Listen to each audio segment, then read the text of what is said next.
Damn, Science, you did this shit? Nice.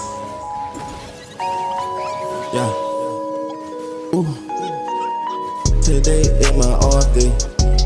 I don't wanna go in, don't call me. Don't hit my line, ain't gotta cook today. I ain't gotta wait in line for coffee. Man, I'm about to chill, I'm about to play the game. I might just Uber eat the hot one. I might Uber eat me the hot one. Gotta get a happy meal today. But I'm cool and I ain't gotta go into work. I'm so tired of having to sweet dirt. I'm so tired of having to cook dessert.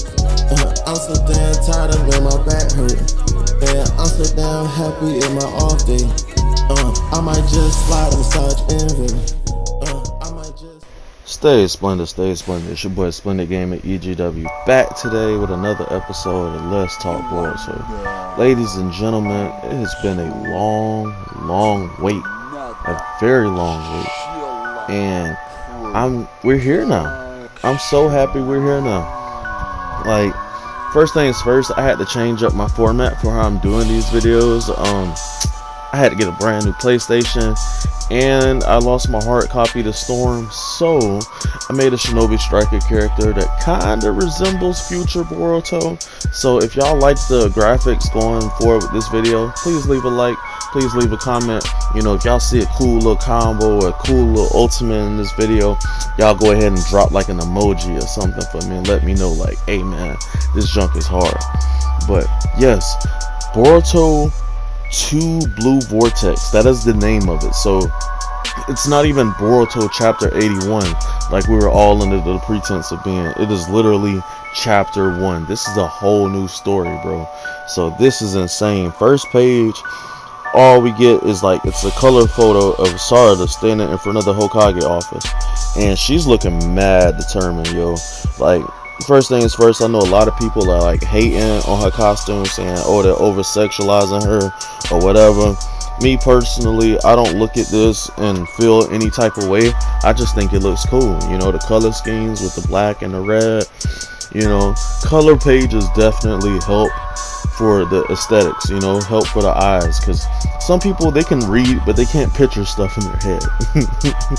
So, you know, after we get the cover shot of Sarada, you get to see Boruto looking super boss, bro, super boss, and he's all in color, and you get to see like all the pendants and stuff that he's wearing. He has 2 necklaces on, aka Boruto 2 chains, you know what I'm saying? He got 2 belts, he's got this cape just kind of like flowing, and his one eye that has the scar on it is like permanently, like, you know, closed. I don't think it's permanently closed, but you know, the way how he's looking, he looks like he doesn't open it often. You know what I mean? Sitting here without his headband on, hair kind of flowing, he looks beautiful. Boruto 2 Blue Vortex. Don't forget, get the Shonen app if you want to get it in, you know, the official translations as well. This chapter has 51 pages, so this is way better than what we're normally getting with our 40 pages. So it starts off with Sarada in the Hokage office, and she's like laying it down. Like, I've explained it to you over and over. Why don't you understand? And Shikamaru's standing here with the Hokage coat on, bro. With Shikamaru over here. I mean, not Shikamaru, Konohamaru with the advisor looking clothes. He's like, right back at you. We gave him many chances. He crossed the line first. And then Shikamaru says, remember, he's a traitor who killed the Hokage and tried to kill the son, Kawaki, too. He cannot go unpunished. So, you know, Sarada's here, like, you know, trying to delegate. And like I said before, your entire premise is wrong. Boruto would never kill Lord 7. At least give him a chance to tell his side of things. And now Konohamaru's stepping in. He's like, why'd he run off if he's not guilty? We also have Ada Senrigan with eyewitness testimony. And Sarada's like, if someone ordered your death, wouldn't you run too? Please rescind the order and hear him out. Shikamaru is going on and says, listen, Sarada, the sanction against Boruto isn't just in line with Konoha laws. It's the will of our people. Many of those living here are still angry about his betrayal. So even if I lift my order, people may still stay unconvinced. So Sarada's sitting there looking kind of like, you know, grimacing. And then, you know, Shikamaru's like, this is the last time we will speak of this. Now get back to your mission. And he's looking like, Shikamaru's looking like he's totally fed up with Sarada at this point too. And she's fed up too, because she yells out, "You blockhead!" And Konohamaru's, "Hey Sarada, this is Lord Aether Mouth and all that." "Enough, Konohamaru," says Shikamaru. "Sarada, I'm worried about you. At this rate, forget Hokage. You'll never be more than a guinea." Like, wow. Like, Shikamaru, why are you even like this, bro? And so Sarada, she turns her back to him or whatever. And she's like, "Because my dad's a traitor too. Just like Boruto." And Shikamaru's like, "This has nothing to do with Sasuke. I'm talking solely about your future as a Konoha shinobi." And that's when Sarada says, "Lord Seventh once brought my dad back, who had gone rogue and committed great crimes. He still became Hokage while still a genin." And then she looks over the shoulder and gives my boy the infamous Uchiha side eye and says, "My role model is Lord Seventh, not you." We go ahead to the next page and we see Naruto and Hinata still in the Daikokuten dimension, with Kawaki just standing in front of him, looking real smug, bro. Like, I ain't gonna lie, I really don't like this guy, but his new design is kind of cool. I mean, looks like his hair grew a little bit longer. I don't think he really got any taller for real. And then the scene changes with Sumire and Sarada walking through the city, and you know, Sarada goes, "I was really harsh with him, even though I know it's not Shikamaru's fault. Due to Ada's omnipotence, nobody even recognizes that something isn't quite right." And Sumire goes, "In fact, to them, we're the ones that's being weird. To them, Kawaki has always been the seventh Hokage's son, Uzumaki Kawaki. That's the simple truth. And Boruto's a rebellious outsider, an ungrateful traitor," said Sarada. And Sumire is like looking down, kind of sad. Early on, everyone still sensed some of the paradox, like how could Kara have modified Kawaki's body if he had been born and raised in this village? And what happened to Momoshiki? Even Shikamaru hounded Kawaki about that. But that slight unease also slowly dissipated over time, thanks to omnipotence. So that now, no one has any doubts left. Sumire is drawn looking very worried. And now Sarada goes, "How are we supposed to counter such a ridiculous ability?" Scene changes with them right in front of Ada and Damon. And they don't look like they've aged at all. Ada looks like she has on 2 necklaces now. And Damon has on, I think it's like an evil bunny hoodie. Like the ears on this hoodie look kind of like bunny-like. And so Damon starts off with, "You still ain't giving up?" It's an unimaginable game, an unwinnable game, you know. And then Ada starts off, "I have no control over omnipotence, just like my ability charm. Though recently, we've at least started to understand how it works." "How could we give up? Any new information?" said Sarada. "What we know right now is that omnipotence is an Otsutsuki Shinjutsu that makes one's desires real, and that it was Kawaki's desire that created our current circumstances. Everyone's memories were changed. Everything they remembered about Boruto and Kawaki has been rewritten, resulting in the two of them switching positions. Is there no way to reverse it? I don't know, but it looks like there's no use talking to those who were affected by omnipotence. They'll never understand," said Ada. "But why? The actual truth is reasonable enough that we simply need to understand and explain properly." Ada goes on and says, "Think about it. Aren't you the ones whose memories aren't considered flawed? So who would take you seriously? To be brutally frank, I give up on trying to return things to the way they were. It'd be more practical to just rewrite different memories. Though there's risk to that too," Ada said. And Sumire is like, "No way."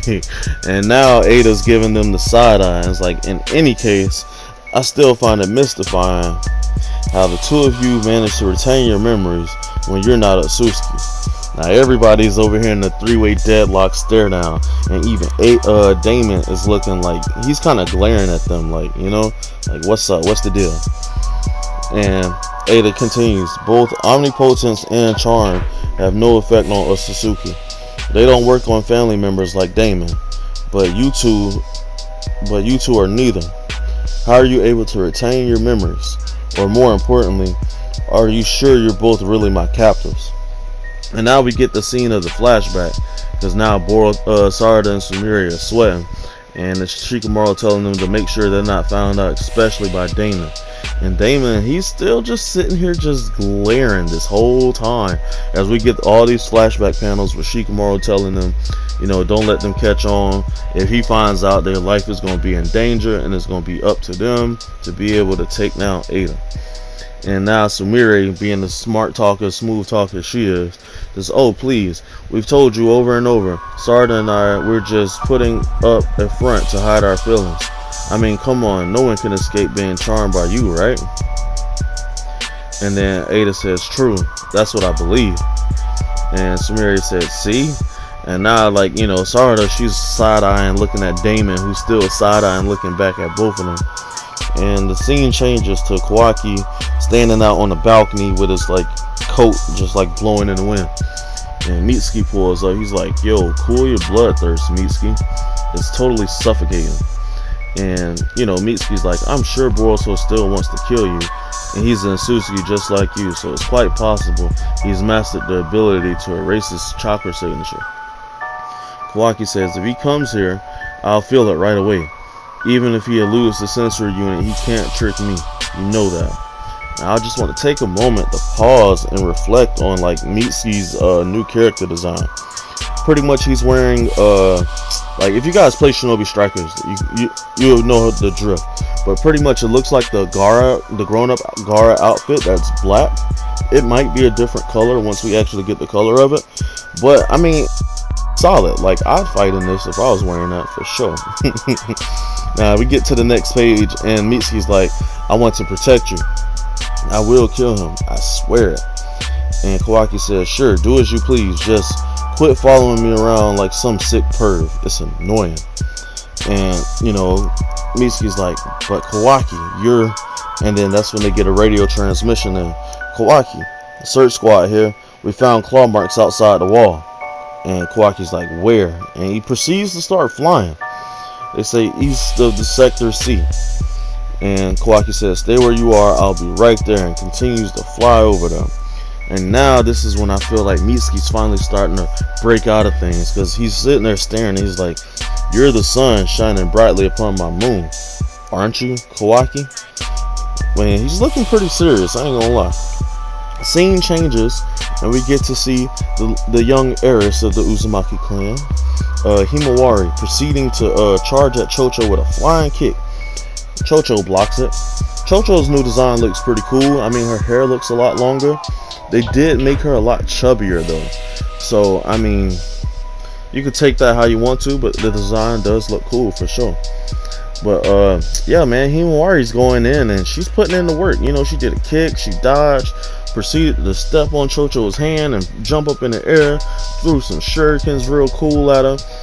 Chocho had the result to using partial expansion jutsu and blew herself out the way and turned into a spiky human boulder and wound up a big partial expansion jutsu on her hand and slammed Himawari to the ground. Well, actually, no, she just captured her. She didn't slam her. And then Shikadai enters the chat, and he's like, yeesh, you shouldn't have jumped so carelessly upward. That said, your moves are exceptionally sharp. You are Kawaki's little sis, alright. And now Inojin pops in too, and he's like, nice fight. You did well, Himawari. And Chocho's now talking to Himawari. Yeah, that first kick was super good. Crazy solid. Himawari's like, really? And now they're all like sitting down talking, and Himawari, they say, but Himawari, why do you want to get so strong? And Himawari goes and says, it's not that I want to get strong. It's just, okay, I feel like everyone in Konoha would yell at me for saying this, but Shikadai's like, huh? And, you know, she's literally acting like, she's acting like Hinata, but she's also acting like Naruto too, because she's like, kind of want to help Boruto, you see. And Shikadai is confused. He's like, what? Whoa, you don't tell me, you don't really mean that, do you? That ain't funny. And she says, sorry, I know it sounds wacky, but how do I put it? What everyone says about him is totally different from what I remember of him. And Shikadai's like, he killed your dad, remember? And she's looking pretty serious, and she says, I don't think he did. I mean, I saw with my own eyes him risking his life to protect my dad and me. Such a person wouldn't kill my dad. There has to be some explanation, and if that is the case, Boruto is going to be in deep trouble. Himawari, Inogen says, and then she says, besides, I have this feeling that my dad is still alive somewhere. Then the scene changes to Kawaki activating his eye. I forgot what the name of it is. I can't think of it off the top of my head, but it's showing all of the spokes, bro.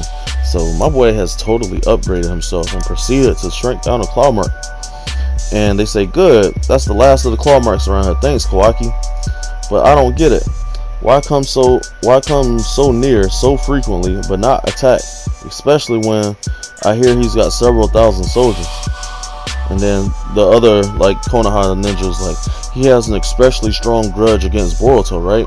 Maybe he's prioritizing that battle over Konoha. And it's like, your theory that we've escaped harm thanks to Boruto not being here does have merit. And Kawaki, he's just sitting over there watching these guys talk about Boruto right now. And, you know, one of the guys said, you know, it'd be great if they just took each other out.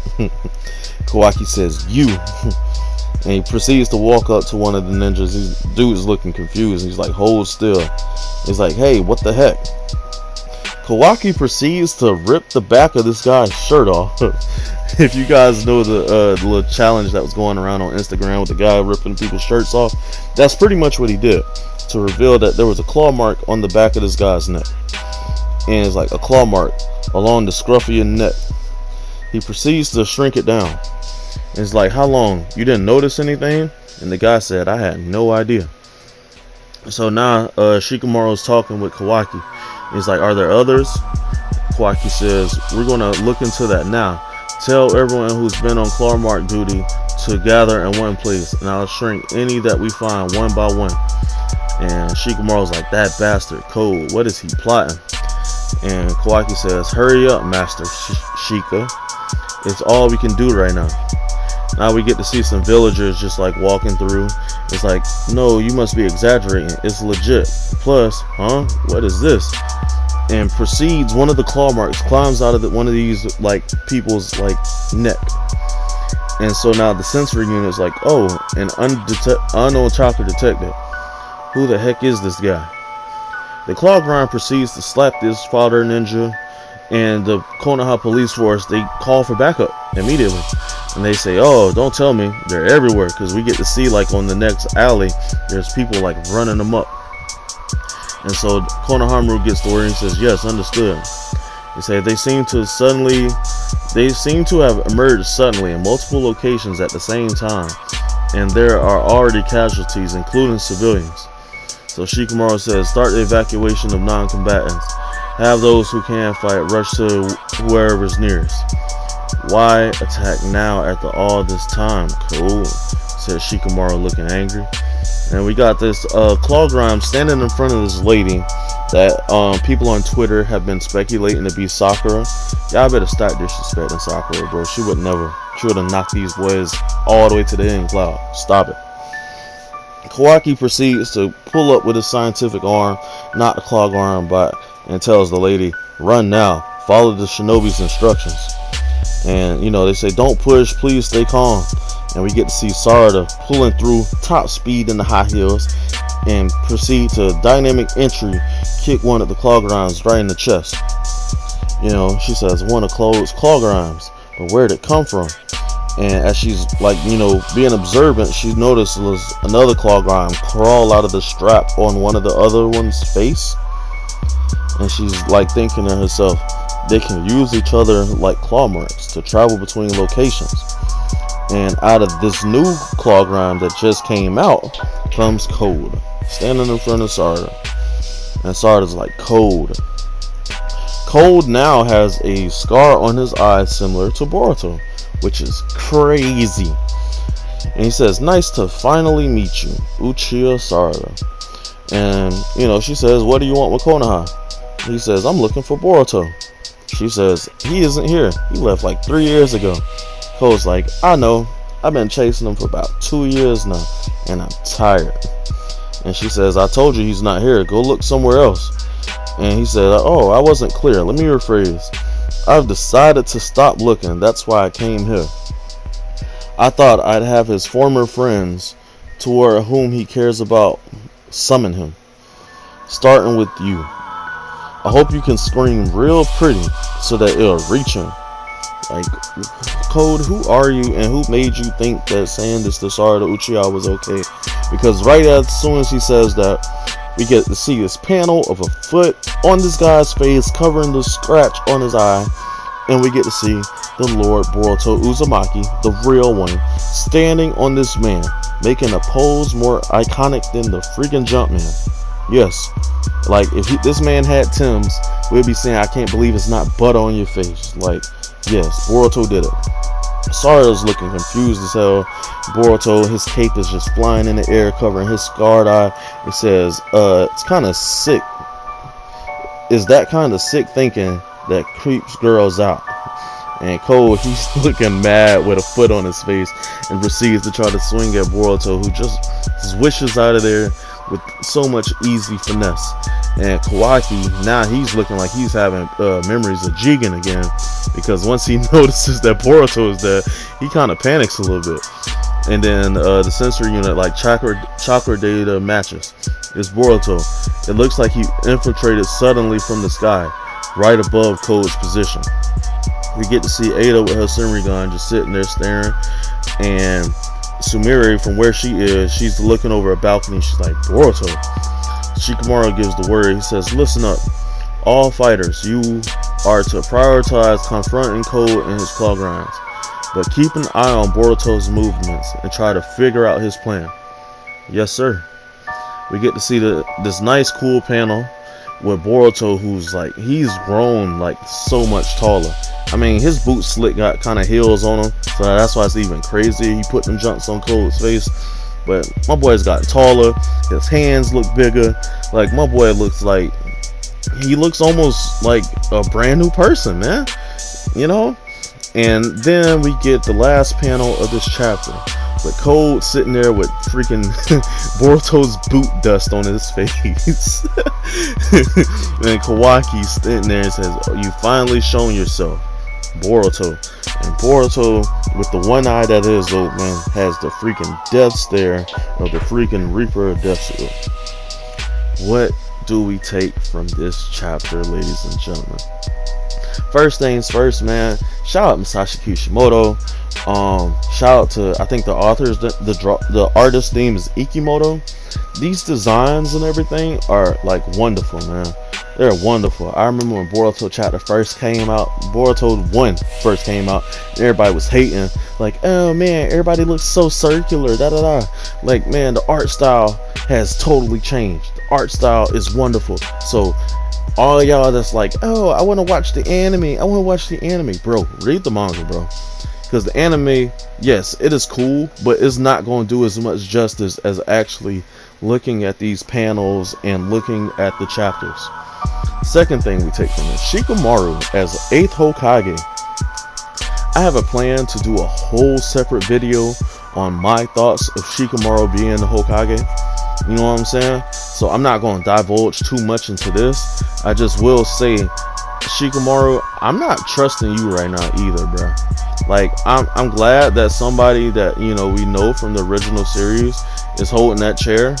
And, but Shikamaru, as of everything that we've gotten from you in the first 80 chapters of Boruto, bro, you should not be in that Hokage seat even though you're qualified. That's all I'm going to say about that one. We're going to have the other video to talk about it. The second thing we're going to take away. Bro, there's a lot of people that we should have seen in this chapter that we did not see. Starting off, we should have seen Ino in there with the sensory unit. She was not there. I don't know where Ino is. That is a question that I'm pretty sure the whole fandom wants to know. Where's Ino? And if they're not asking where's Ino, they should be asking where's Amato. Because we haven't seen this guy. They haven't even mentioned him by name this chapter. All they said was that, you know, Kawaki got worked on by Kara or whatever. You know what I mean?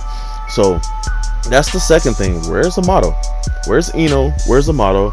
And third question that everybody's wondering, well, all the Naruto fans that just care about Boruto when it's getting cool, where's Sasuke? Where the heck is Sasuke Uchiha? Because is he dead? Is he alive? Is he the one that put the scar on Code's face? Did him and Boruto team up and do a teacher-student Chidori Rasengan Waba and cut his face up? Like, what happened? Where's Sasuke? And then we go right on into Code. Who put the scar on Code? Because if he's tired of looking for Boruto, all implications say that, man, Boruto did it to him.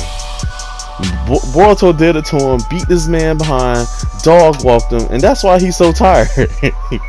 That's why he's so tired of looking for it, because Boruto done put the beats on that man, and then pulled up this chapter and put the feet on that man. You're like, yo, it's cool to see Himawari training. It's very heartbreaking to know that, you know, even in her mind that, you know, Boruto and Kawaki have been switched, but it is so nice and refreshing to see that she still has faith in Boruto, even though she thinks it's Kawaki. You know, like, seeing her in this time skip definitely reminded us that she's the daughter of Naruto and Hinata. Like, from her like fidgeting on the ground to barely get her words out, to, you know, her training and having faith, you know what I mean? So I hope we get to see some, like, really more, like, some good growth with Himawari, and she's not just like, oh, like Hinata was in the first part, and she's just super shy and scared to, like, get out her words and stuff of that nature. Mitsuki, man. Mitsuki, bro, I got faith in you, bro.